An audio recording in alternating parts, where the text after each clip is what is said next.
Hey everyone, welcome back to the Everyday Awesomeness podcast. It's been a while. A lot has happened since my last conversation with Francesco. Currently, I'm in South Africa. I've just picked up two awesome surfboards from Jack Dower, surfboard shaper based out here in Cape Town. And on the way over, well, actually not on the way over to South Africa, I thought, so we've never actually met, but I thought it would be great to have a sit down with someone who shapes surfboards. Throughout my life, I've been a passionate surfer, but I think these types of surfboards are really just on another level, and I really was interested to hear why he does what he does. So, Jack, thanks very much for sitting down with me. Really appreciate it. It's a bit more formal now. Well, not formal. This is, like I mentioned, this is informal, but now in front of the camera, we had a good chat on arrival, and we met for the first time today. So yeah, thanks for taking the time. Yeah, great to meet you. Thanks for the support with the boards and the excitement about them. It's great to see. It's my pleasure. Like I mentioned, I look very much forward to surfing them. But just as a quick intro for everyone watching, probably just my mom. Hi, mom. Who is Jack Dower? You don't have to go all the way back to what hospital you were born in, but sort of just a little quick overview of where you come from up until this point, as much. Well, we don't talk for half an hour, but just just a quick overview of where, just a bit of a backstory. Yeah, so hi, I'm Jack. I'm a surfboard shaper from Cape Town, South Africa. I was born, as I mentioned earlier, in Hout Bay, and I grew up. Yeah, I grew up in and around Cape Town, Hout Bay, and then just outside toward the Winelands through high school. Actually, I grew up windsurfing, so Okay. Oh. Before I surfed, even I was windsurfing. I got into it through my pops. That was his thing. Okay. And through that, I mean, it was all wave sailing. And then through the windsurfing, I got into surfing, and then through surfing, as I mentioned, just being passionate about any work with my hands, it seemed natural to me to build a board. And my parents were kind enough to give me a corner of the garage to throw some resin in, and from there it sort of just slowly grew and grew.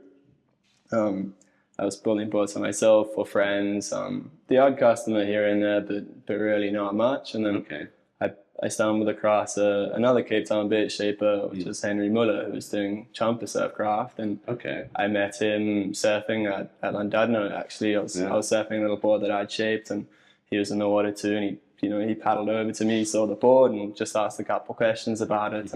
And eventually he invited me to his workshop. Which was in Woodstock at the time, and through that I spent a week there. I glassed the board on my own, and that relationship sort of developed through him. I met Hugh, who was doing Keeper Surfboard, at the same space, and formed a relationship with both of them. They both started giving me bits of work, and I pretty much left every day asking if I could come back the next, and eventually I was renting space and sort of running. I started Dower, and then I was running Dower out of their space. And it slowly grew. Okay. And so how long have you been shaping? How many years have you been shaping? The first board was, I think, about 6 years ago. It was 2017. Okay, yeah. So it's, 6, 7 years ago. 7 years. Yeah. Okay. Yeah, there's been quite a journey in the last 6 years. Yeah, completely. I mean, the first couple of years it was sort of through the end of my sort of time at high school. So 2017, I was 17. So those 2 years, it was like only a handful of boards that I built, and it was only really 2019, 2020 that after I met Henry that it really started to take off, and I pushed a bit harder with it. Yeah. So that means you're 20. I'm 24. Yeah. 24. Yeah, 25 this year. Yeah. Tall. Tall and skinny and young. Yeah. Wow. I mean, that's quite something to be. I mean, I grew up surfing, but I don't have the shaping expertise. I mean, I've had a lot of board shape throughout the years, but I think, at least in my experience, like the level of detail and attention you pay to your boards really stood out to me. And you mentioned you earlier, which is how we met, sort of online, essentially, because I know you, and he did some shaping, and then he referred me to you when we were coming to South Africa, which I'm very glad he did. And And I have to admit, I mean, like I mentioned to you earlier, looking at these boards now, the mini Simmons here, and then the longboard there's, I'm looking very much forward to surf them. But that brings me to my question actually. So, and we just speak about this a bit earlier, but just having the conversation on camera for the podcast. Why not performance shortboards? Why like something interesting like a Simmons or like a log? We spoke about rail shapes, etc. Yeah. Yeah, I guess I mean, building boards, as I mentioned, everything I'm doing it's all hand shaped. I'm glassing my own boards, I'm sanding. It's just me start to finish. So working like that, I try and keep it, what I'm building closely tied to what I'm surfing. I think it's quite a natural way to work. If you're doing something like this, it's hands-on. It's not necessarily a financial pursuit. It's maybe a little bit more passion-driven. So, essentially, sorry to properly answer the question, I'm not really surfing those kinds of boards myself. Yeah. So, I mean, naturally, I went through a stage of it. I think all of us. There was definitely a time, but I sort of pretty much as I started building boards, the first board I built was a fish. And it was actually the first fish that I surfed. Yeah. So did you like that? It? That one, no. I guess I loved it. I guess the way that maybe a parent loves a child, but it by no means was it a good board. Okay. But it was a stepping stone.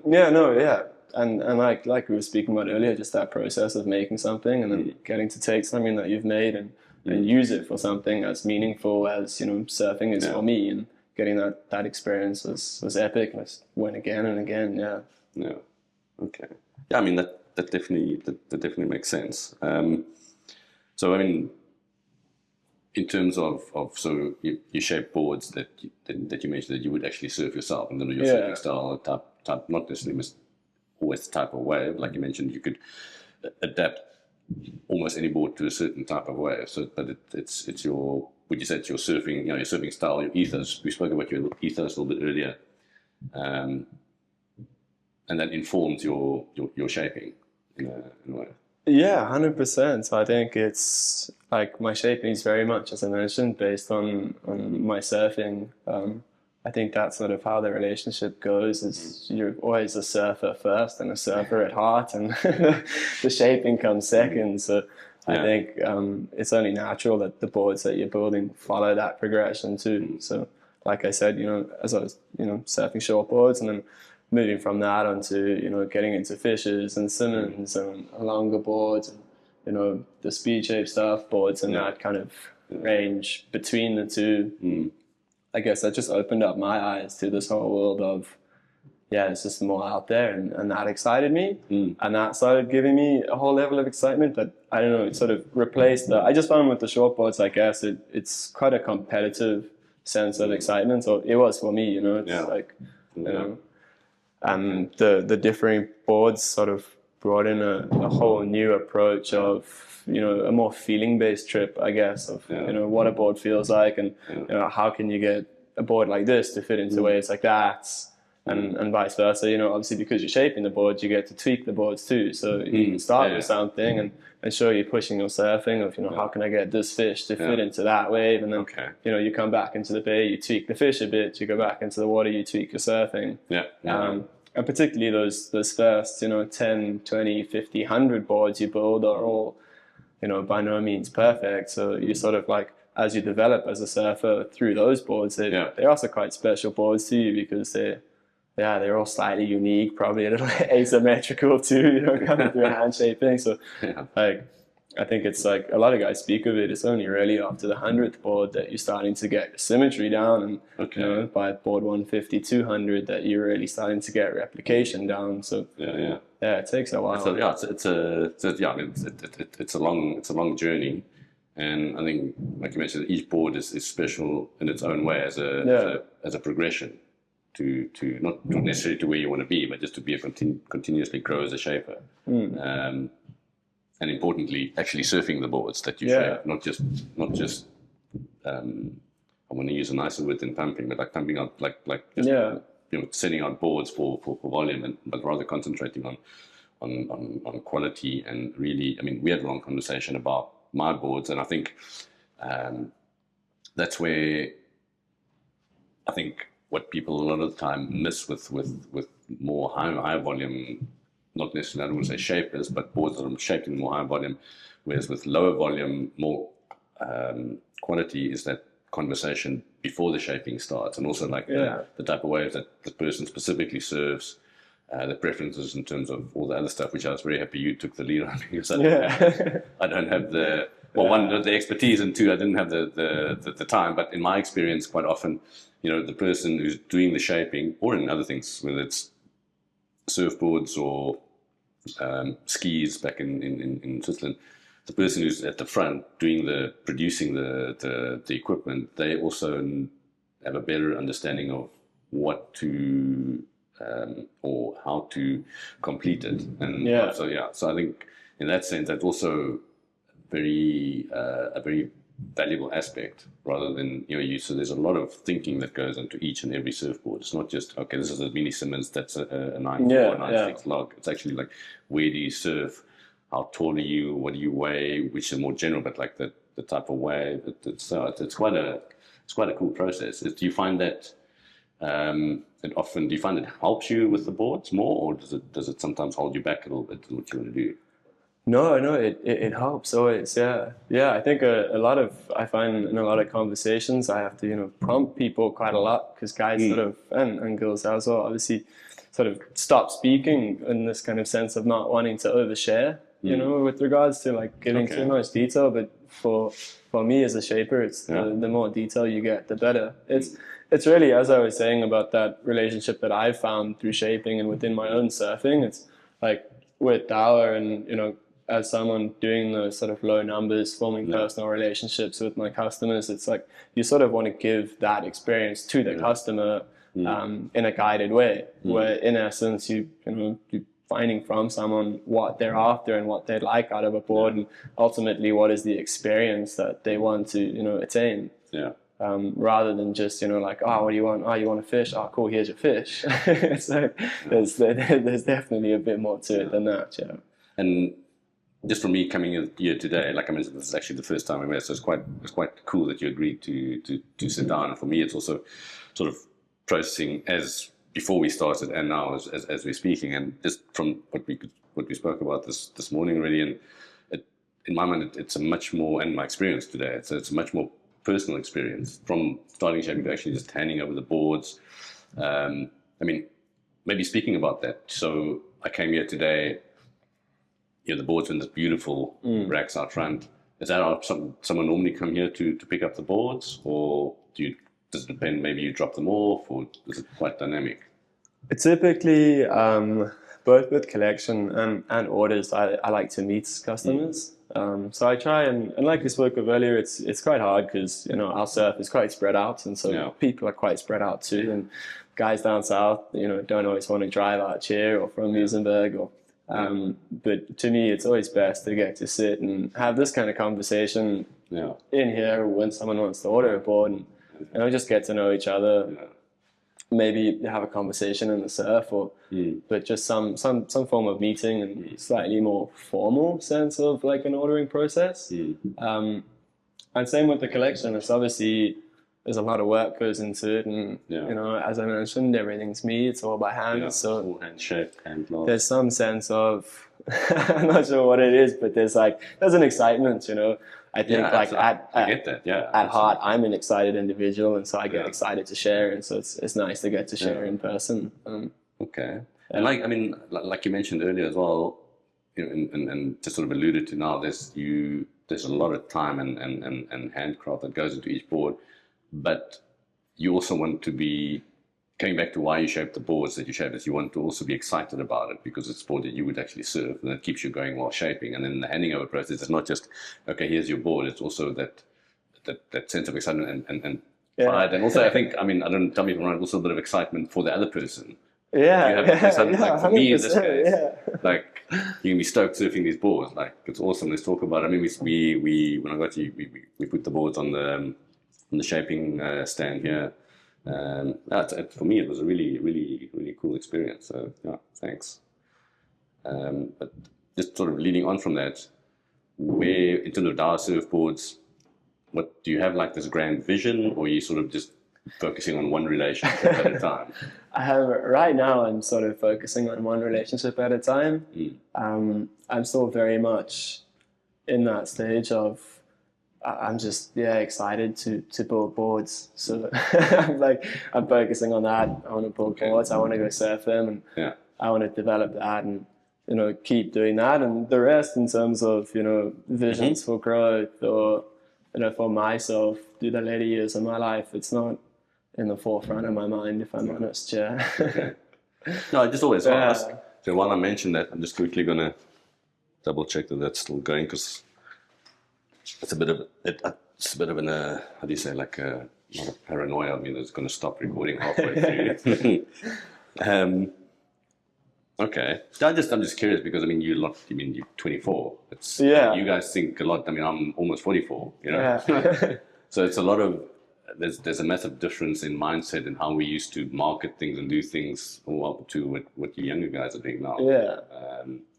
But I think on the flip side, focusing on just putting out quality work, building those relationships with each and every person, like you mentioned earlier, it's a slower growth, but in the long term, it's a much more longer term relationship. At least in my opinion, in my experience. So I think it's and it's not.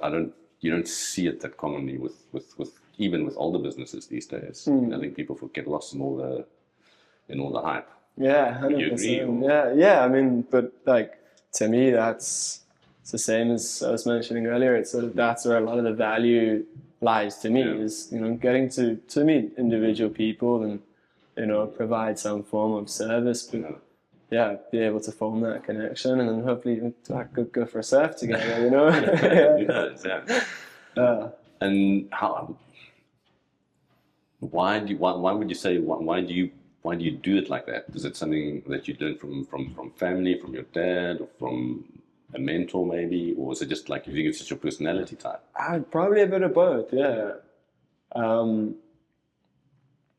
I've never been big on the sort of social media side of things and marketing, and like I mentioned, the way I build boards is very much born off personal passion. It's how I want to do. It's how I want to do it. Like I said, I enjoy hand shaping, and I love glassing. I like sanding. I enjoy it, and I enjoy working start to finish. And so sort of off that, and off not really feeling driven to sort of over push the marketing side and trying to boost quantity, it's sort of quite naturally just happened that the people that have sort of become attracted to me and that have sort of come to me for boards sort of have been really great people, and those relationships have just formed, and through that it sort of has just happened in some sense, rather than being a super mapped out business plan. I think that sort of organic growth, I mean, and it's well, it's both what's the word? It's both special and like I mentioned, it's one of those, just almost like a magical thing. If you just focus on what you enjoy doing and do it well, those people will gravitate towards you. I mean, did you ever see yourself sort of? I mean, are you shaping boards full time? So yeah. No, I didn't, to be honest. Yeah. Okay. What sort of did you do anything else? Did you do like a study anything? What school? What were your interests? Were you a chess player? Or? No.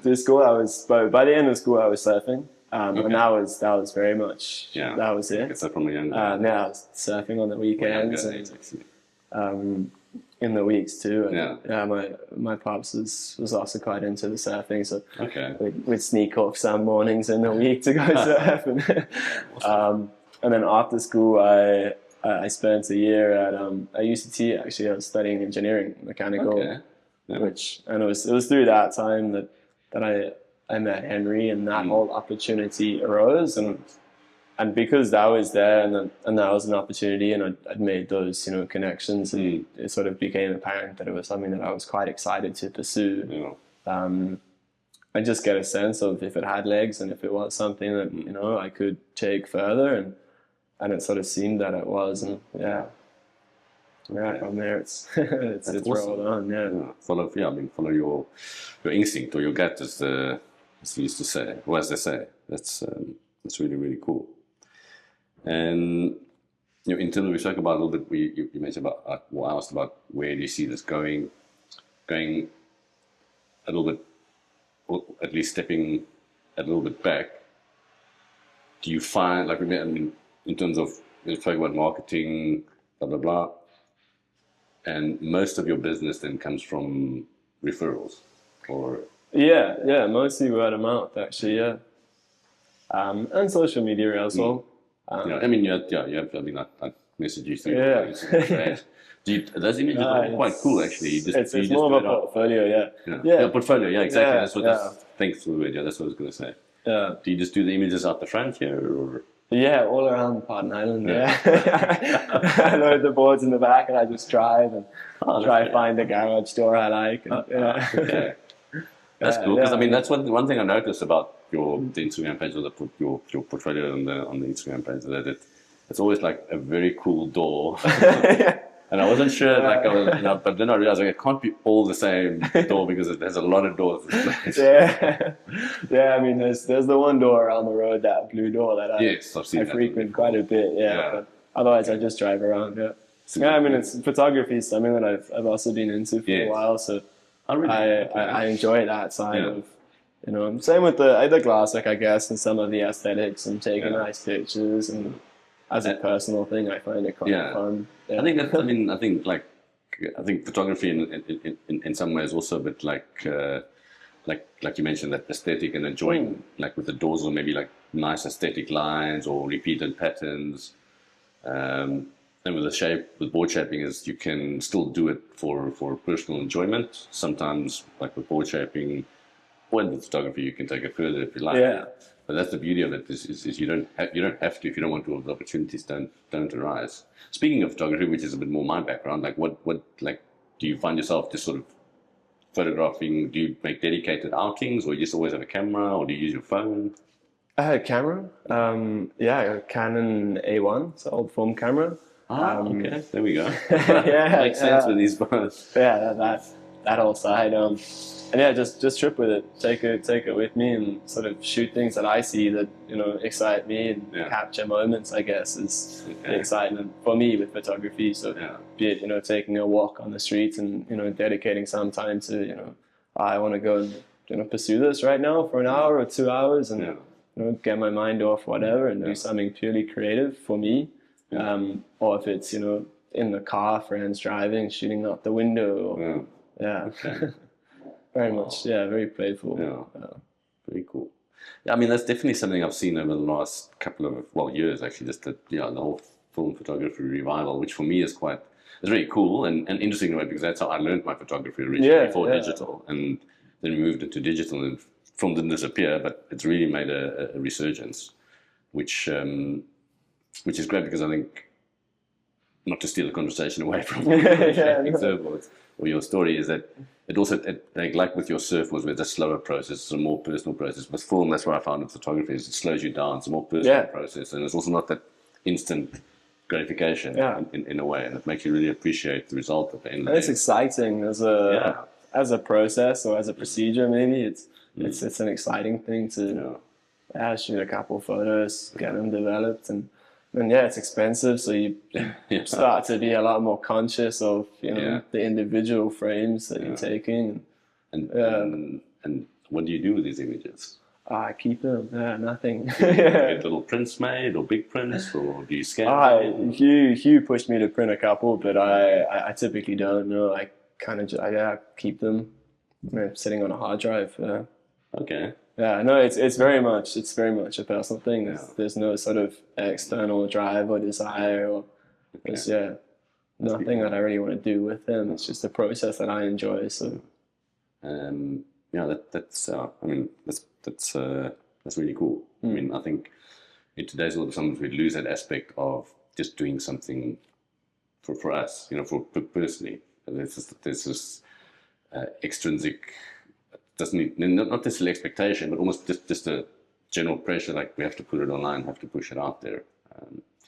which is again, which is not the goal of why we're talking today on my podcast. It's more of I often my paths cross with people like yourself, just doing cool things, and I don't want to push them into the limelight. I just find that, especially for the like Dower surfboards or someone else, like if you do put like you have your surfboards that you put in front of the garage doors, and that's what people see on Instagram, but they don't always know who Jack Dower is, and sometimes someone you might not want them to know, which is great as well. But I think you have these people that come to you for these amazing boards.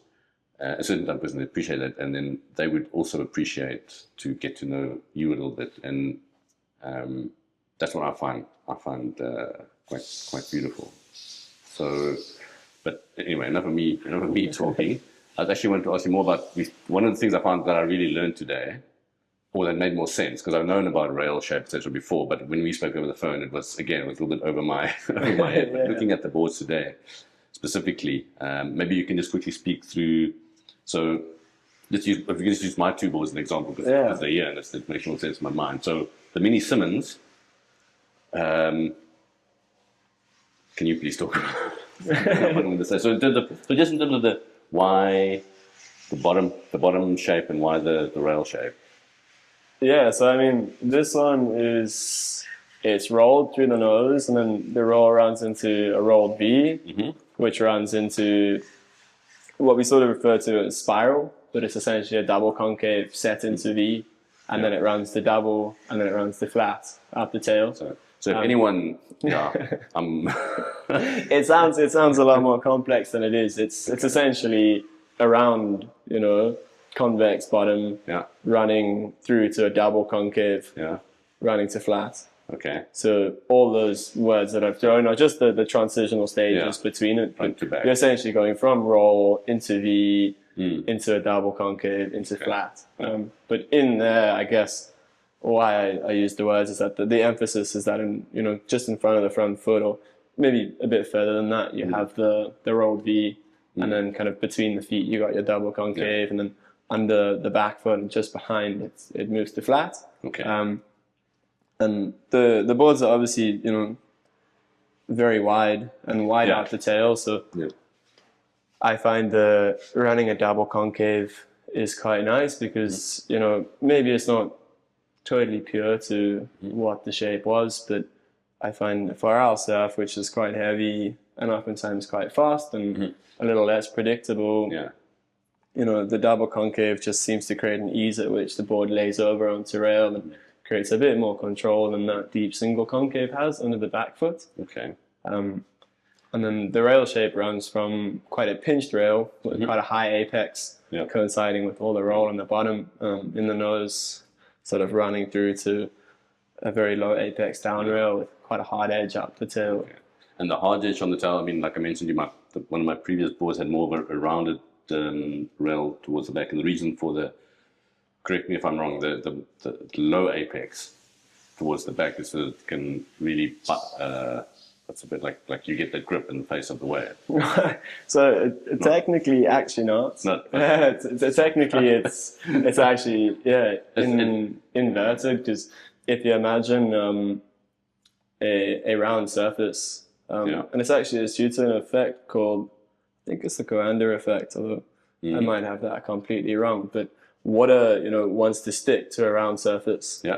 And with the super smooth curve, there's no point at which the water wants to release. Okay. So it continues going up the curve. Okay. Yeah. So eventually it's obviously going to release, but it's going to release way higher. Way higher. And because you're sucking the water over, in turn you're sort of pulling the board into the face too. Okay. So that's why these kind of soft pinch rails, embed themselves quite nicely into a wave face and create lots of hold. But then with that, they're quite slow because they're a bit sticky. It's the same as the tail end of your longboard when you have it happens behind your fin, and you have that increase of rocker, that flip coming up onto the deck, out the back. Yeah. Water coming out the back of the tail now wraps up and sort of creates that drag force. Instead of these rails, which is the sort of sharp edge of the down rail, which releases water. Okay. So you get minimal drag, minimal resistance, and your board sits high out the water and sort of skips over and through it. Okay, so I had that completely wrong. Thank Yeah, you. yeah, no worries, man. But yeah, I mean that makes that makes sense, and I think that's sort of the level of thinking and consideration. I think that makes your boards really stand, at least visually for me. I mean, I haven't surfed them yet, but just from looking at them and having surfed many different boards, I can just see. I'm like I mentioned, I'm very excited to surf them. So the Simmons, so like we spoke about, also the Simmons are very like. Do you have I mean, you've shaped some similar boards before, and you've surfed a lot of Simmons boards, or not? Yeah, a bunch. It's not like more through other people. Yeah, I guess at the time that I was sort of into this, I was more into the fishes, to be honest. Like, I find, like, particularly in Cape Town, our surf's quite punchy and quite shifty. Yeah. And cutting a deep swallow, obviously helps so much with hold and being able to properly lay a board over onto rails. So, surfing waves like down at the Hook or at the Dune. Yeah, very different to in comparison to spending time up, along that coast and up into the East Coast, you got quite different waves. So I found the fishes tended to draw my attention a bit more. Yeah. Okay. Cool. Well, I mean that explanation about the apex wheel definitely made sense. But then leading on from that, like I mentioned earlier, we spoke about longboard. So you have the two longboards, or generally that you mentioned that you have, which is the more speed shape, which you mentioned, and then mine, which is the more traditional log shape. And what really sort of, well, at least at the time, maybe I'm going to get it all wrong again, is that made a lot of sense for me is because it's a board, the more traditional log shape that I mentioned that I would like to nose ride as well when I get more practice in, is, and then when you explain, I think you should just explain it again. So just generally broad strokes, my understanding was that with the rail shape and the bottom on the shape on the bottom of the board, as you move towards the back, is where then, like you mentioned now, the water holds onto the board and it creates that little bit of drag and holds the board, which allows you to move to the front to be able to. Yeah. And is that roughly, hopefully? In essence, those high apex rails that I was speaking about in the tail, where you sort of your apex, which is obviously the widest point of your rail, is brought upward toward the deck. Yeah. So you sort of get this kind of a shape. Yeah. The inverse of a down rail naturally is the up rail. Okay. And the idea being sort of as you sort of, like you mentioned, transition from the back up your boat to the nose, you can embed that tail into the wave face. Sometimes naturally by itself, sometimes you sort of get it in there a bit, and then as you move to the nose, the back half of your board floods with water on the deck. And having that rail apex brought up toward the deck creates more downward force on the deck. In the same way that having a low apex rail on your shortboard creates more upward force. And then, coinciding with that same effect of water wrapping up the rails and pulling the tail down to and around the back, and which allows you to spend more time on the front of the that's what generates your lift. And what would happen on the speed shape if you surf more towards the front of the board? It would more nose dive, or it wouldn't? You'd a bit of both. With that edge in the back, it's sometimes you'll find, I guess a big difference too is the fins you're surfing in them. So in the logs, I'm surfing quite big fins, around 10 inches. The fin in the speed shape, I think, is 9 or 9.2, 9.3. The one I'm on at the moment is 9.3. Okay. But typically between 9 and 9.3 for me. And they're very thin. They're all kind of high aspect ratio flex fins. Whereas in the logs, I'm surfing much bigger pivot fins. So that difference in fin creates a huge difference in terms of hold on the tail. The outline's quite different. The speed shapes are very pulled in tails, very pulled in noses, so narrow on the nose and tail, which naturally you're generating less lift on the nose due to everything happening on the tail end, but also due to everything happening on the front half. With it being narrower, you tend to sink it a bit easier. So, I mean, that's something I really found fascinating there when we spoke earlier. That for me again, now, like I mentioned, I've surfed for many years, but I haven't surfed for many years now again, and I think there's been such a change in the way that, at least that I appreciate, and the way that people shape boards and think about board shapes. When I was growing up, a lot of the time you just did, someone would shape your board, but that's like standard shapes. And again, we spoke about it. Yeah. Like I was very much into performance shortboards, which I later realized, and maybe this is something you can elaborate on a little bit if you'd like. My experience was a lot of the time, especially later on in life. So I mean, if you're quite, also depending on what wave you surf, like we also focus on performance shortboards, like low volume, like 6'1", 5'9", like thruster setup. But you would often, I mean, it's hard to paddle. You really need a lot of wave to be able to surf it. Yeah. And only later on that I realized, you know what? If you really want to have fun, like a fish with some volume, and in more, like you mentioned, you can put it more onto a rail or a longboard, or like a log, or like the speed shape, you can really surf in if it's knee high, where the guys with the shortboards don't even bother paddling out, or Simmons is also quite versatile. So you end up having surfing more days in the year, and there's more volume. So especially then you're actually able to paddle it better as well. You don't get as tight. You're not dragging your body through the water as well. So sometimes I see people in the water with just a completely long board, in my opinion, at least. Would you tend to agree with that, or what's your take on that? You don't have to contradict yourself. If you don't want to. No, sorry, I'm laughing because we have locally we have a massive shortboard culture in our waters, and it's very often that I'm the one getting told I'm on the wrong board. So, Really? Yeah, no, often, but I guess like I do take a lot of excitement in pushing boards. You know, like I spoke of the speed shapes, and saying how far can I push for myself this board, and you know, how heavy a wave can I surf it in, how big a wave, where is it gonna go? But yeah, as you mentioned, like I do see a lot of guys on undersized shortboards. And that's, I mean, to me, it's each to their own, I'm happy on my 9.4, so, fair enough, or whatever. I feel like surfing enough there, I guess. I've also got the privilege of, multiple boards in my quiver. And I keep them rotating. Yeah. So. Speaking of multiple boards in your quiver, if let's say, for some weird reason, you're only allowed to keep one board. I think I'd struggle, Or if someone, like, just I mean, no one's going to hold you to this, but what board would you keep? What would you advise someone, not advise, so what would your ideal one, then we all know, like with skiing as well, it was like, what is your one, if you could only give one, what would be the ski that can do it all? No one board or one ski can do it all, but that would be a good balance. Like for someone like me, I'm not a professional surfer. I get a couple, like hopefully more than a couple of days a year. So generally I surf mostly like 2-3 times a week. So just like a weekend warrior guy, someone who wants to enjoy surfing, sort of middle age or younger. I mean, I think a lot of young people also get stuck on a shortboard and they would have much more fun on that. But that's just a long-winded way of asking, like, what would be the one you? I'd probably go for a pretty boring answer, but I've been surfing a lot of these sort of low 6 foot ranged. I've been calling them split keels, but they sort of are. I guess they are split keels, but so a split keel is, guys have been running these very compressed quads.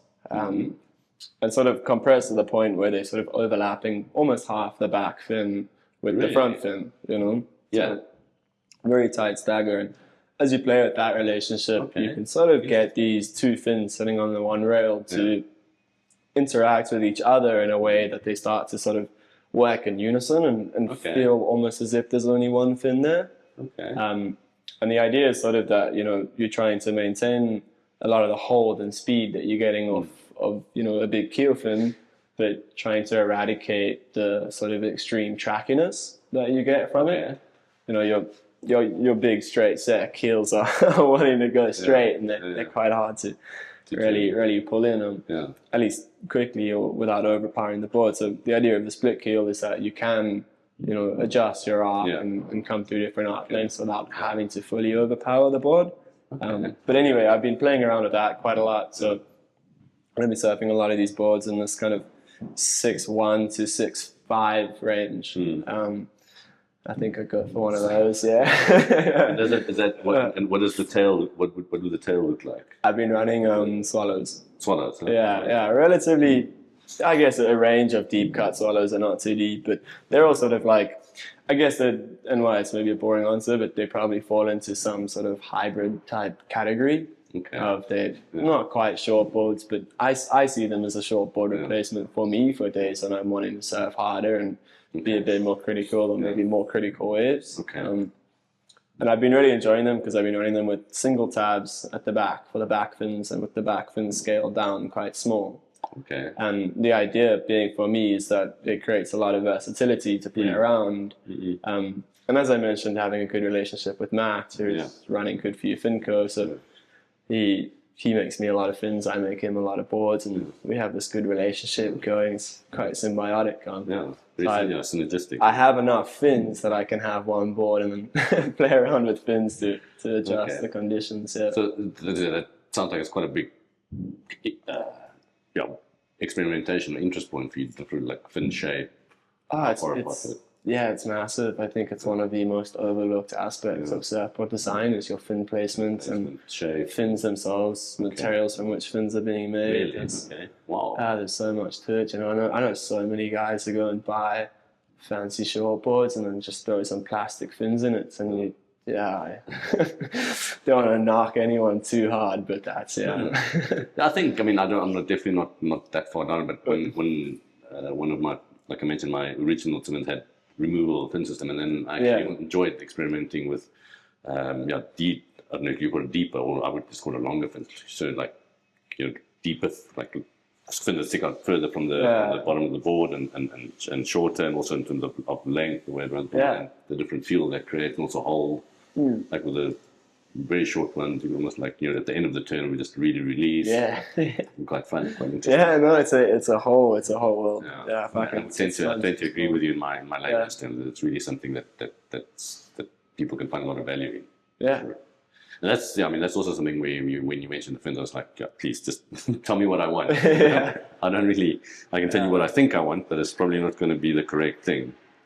So just before I wrap this up, there was one or two other questions. Let me just quickly find here before we spoke about it was out of the fins. So we spoke about your board.